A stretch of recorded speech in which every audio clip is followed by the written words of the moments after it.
Thank you very much. And today, we're delighted to swear in our next Director of National Intelligence, Tulsi Gabbard.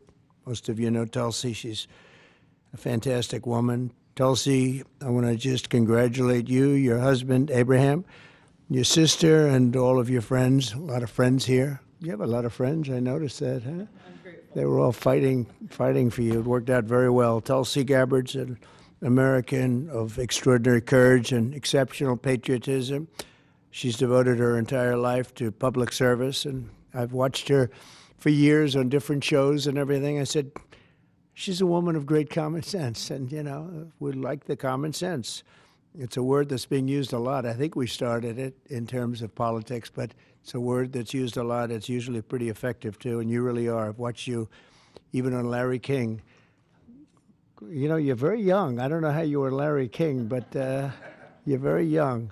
But you were, and you always had the situation covered properly. At 21 years old, Tulsi became the youngest woman ever elected to the Hawaii State Legislature. After 9/11, she joined the Hawaii Army National Guard and deployed abroad 3 times, and highly respected by everybody. So many people writing in letters saying she was so exceptional even then. She continues to serve as a lieutenant colonel in the U.S. Army Reserve, and Tulsi also served 4 terms in the United States House of Representatives, where she was a member of the House Armed Services Committee. She is a former vice chair of the National Democratic Party. Can you believe that? And here she is. That's very nice. We have a few of them. But she was never a Democrat. She was, at heart, she was a Republican. I watched her, and was a 2020 Democrat candidate for President of the United States. It's not easy, right? It's not so easy. People think it's easy. It's not easy. Throughout her service, Tulsi has always distinguished herself as a leader of the highest caliber.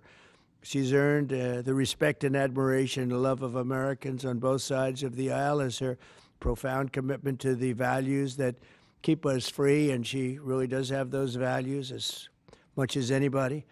In recent years, Tulsi has been a courageous and often lonely voice speaking out against radical left's attacks on free speech and the dangers of an unelected deep state.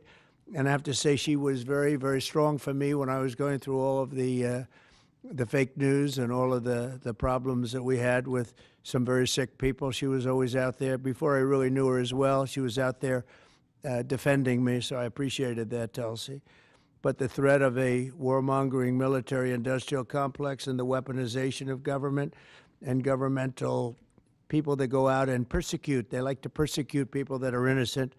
Tulsi herself became a target of that weaponization when she was outrageously placed on a suspected terrorist watch list by the Biden regime. It's a very evil regime after criticizing their appalling abuses of power.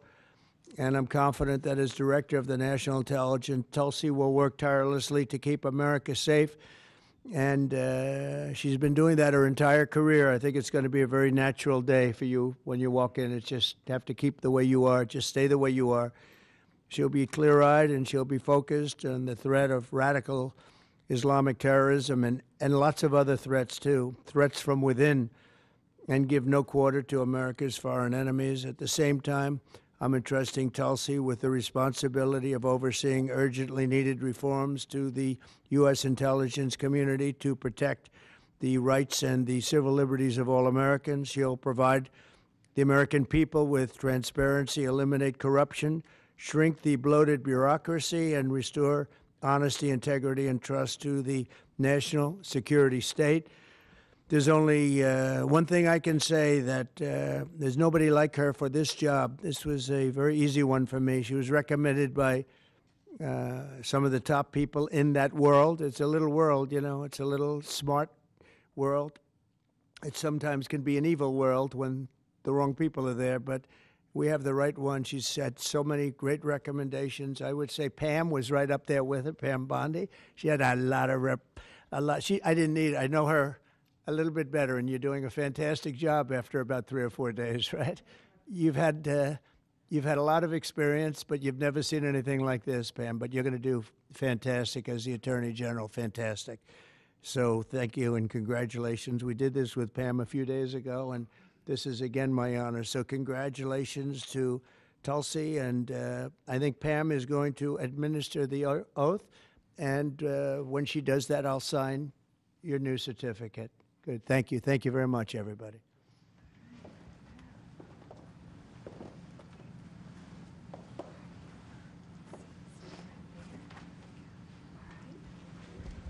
Please place your left hand on the Constitution and raise your right hand and repeat after me. I do solemnly swear I, Tulsi Gabbard, do solemnly swear that I will support and defend the Constitution of the United States that I will support and defend the Constitution of the United States against all enemies, foreign and domestic, against all enemies, foreign and domestic, and that I will bear true faith and allegiance to the same, and that I will bear true faith and allegiance to the same.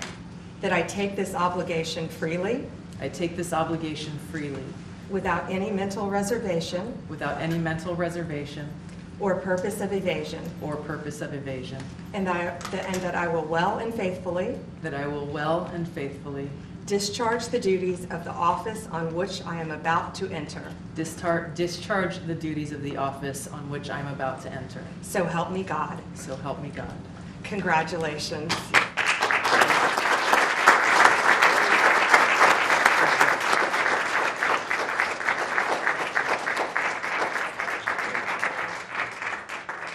That's great. Thank you. Congratulations. It's a big deal. Thank you. Okay. How is the Oval Office looking? A little different look, right? It's the Oval Office. Easy. Okay, we got a good one here.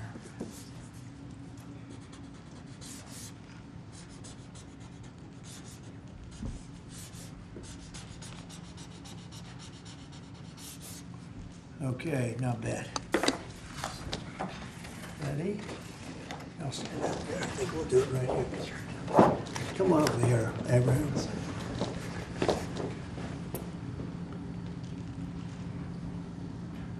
Okay, I'm sure there are no questions. Mr. President, when and where will you be with You know what, I'd us like to on have your Tulsi say a few words first, and we could answer a couple of questions, okay? Good. Leave that.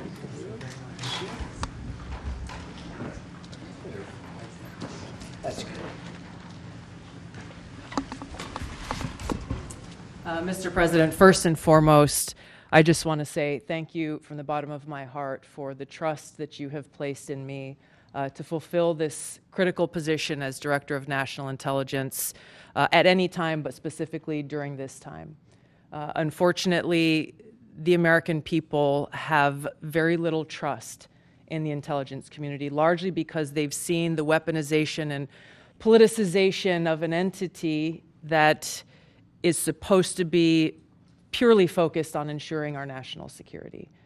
So I look forward to being able to help fulfill that mandate that the American people delivered to you very clearly in this election, to refocus our intelligence community by empowering the great patriots who have chosen to serve our country in this way, and focus on ensuring the safety, security, and freedom of the American people. As you've said, Mr. President, this is what I've dedicated my life to, and it is truly humbling to be in this position, to serve in your administration, help to rebuild that trust, and ultimately to keep the American people safe. Last thing I'll mention, that in your National Prayer Breakfast speech, you made a statement about your legacy of wanting to be remembered as a peacemaker. I know that I can speak for many of my fellow service members who are here today, veterans, Medal of Honor recipients, how deeply that resonates with us. For those who volunteer to put their lives on the line when duty calls, but to have a President and Commander-in-Chief who recognizes the cost of that sacrifice and ensuring that war is the last resort, not the first. So thank you for your leadership on behalf of my friends here and all who wear the uniform. We're grateful. Thank you. Congratulations. Thank you.